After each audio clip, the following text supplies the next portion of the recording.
back to our series that... Okay. Calm down over there. Gotta have some punch.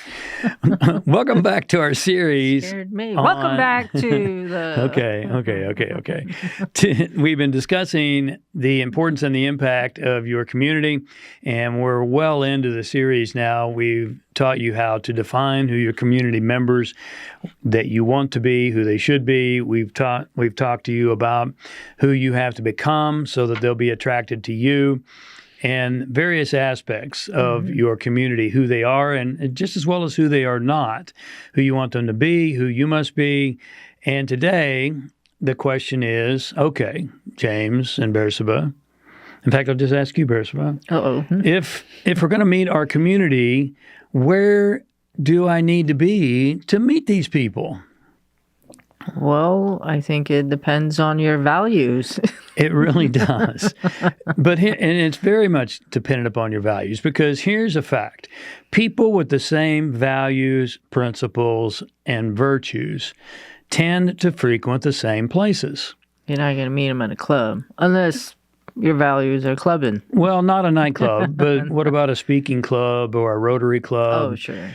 Something of that nature. So people of the same values, principles, and virtues tend to be in the same places. Sure. So where can you meet these people? Well, let's say the gym. Now, it's a really interesting phenomenon because Bersaba and I go to the gym several days a week together, and we didn't really think about meeting people when we went there. No. But we like the gym, and it's very close to our home. And then come to find out, almost every single person in the gym is a patriot. Yeah. And so are we. Mm-hmm. And so it was really interesting that even that energy was in that place, even though we weren't going after it. And that's a key point we'll talk about a little bit later. Another great place to meet people is in churches. Sure. You can meet them in synagogues. Mm-hmm. The similar restaurants, people with the same values, principles, and virtues tend to be in the same restaurants.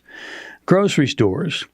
We used to go to a particular grocery store, and we don't go there anymore because it seems like the people that went there wanted to wear masks all the time and really weren't that nice.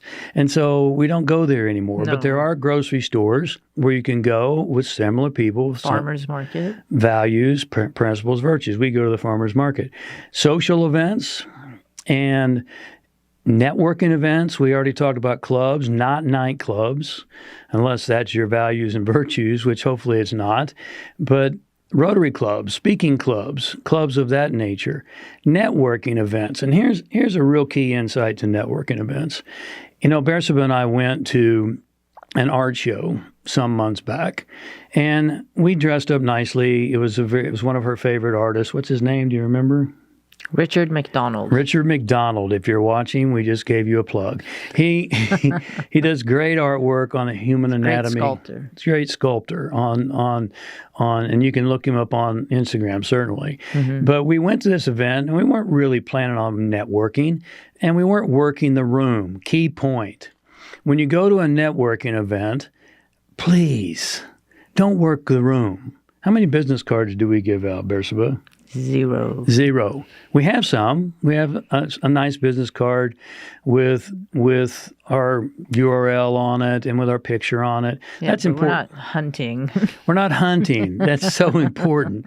You're not hunting. It has a QR code on it, and it has our picture. And that's an important thing, too, to consider, because if you just have your name on your business card, no one's going to remember who you are. The mind thinks in pictures. But we don't give out business cards. If you go to a networking event, you'll find that most people are handing you their business card and wanting to tell you what they do and how they can provide service to you because they're hunting. Yes. Don't hunt. Attract. Attract people. Come to me. What I frequently share with my one-on-one clients is you're in the card collection business, not the card distribution business. Because 99 times out of 100, if you come home with a stack of cards, what are you going to do with those?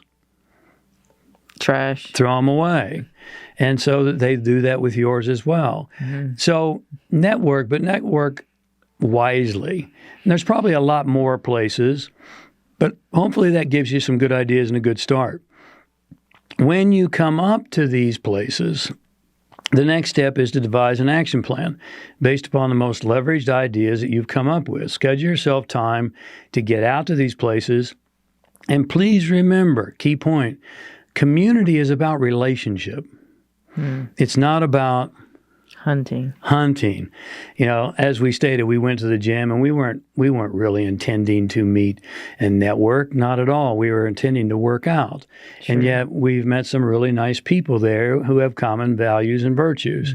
It never ceases to turn me off, and maybe it probably you too, when you attend a networking event and some type of people that you're talking to obviously have absolutely no interest in who you are or what you're doing. They're the room scanners. You know you're who those talking people to are. them and they're looking over your head. They're looking around the room for their next and best. You're like, I'm over here. Their next best mark. No, all they care about is trying to get you to fulfill their needs, whatever their needs may be. This can often be unsaid. It's often unverbal, but people pick up very quickly on your energy and your body language. So be genuinely interested in people. In the people that you're speaking with. Remember, you're not looking for a, quote, mark. You're looking to potentially build a new relationship with someone who may be a long-term part of your community. Maybe, maybe not. You don't always do that. But you want someone that you have an interest in and that you have common values, virtues, and principles. Final thought. You know, I used to teach sales and influence at AT&T School of Business.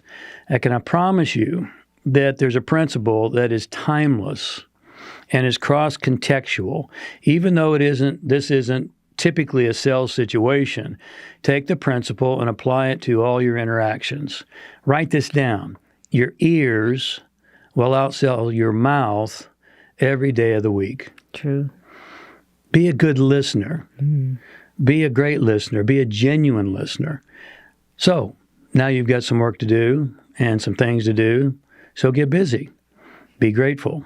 And you will be grateful. Thank you so much for a few moments of your day. Thank you for being here. And we'll see you next week. God bless.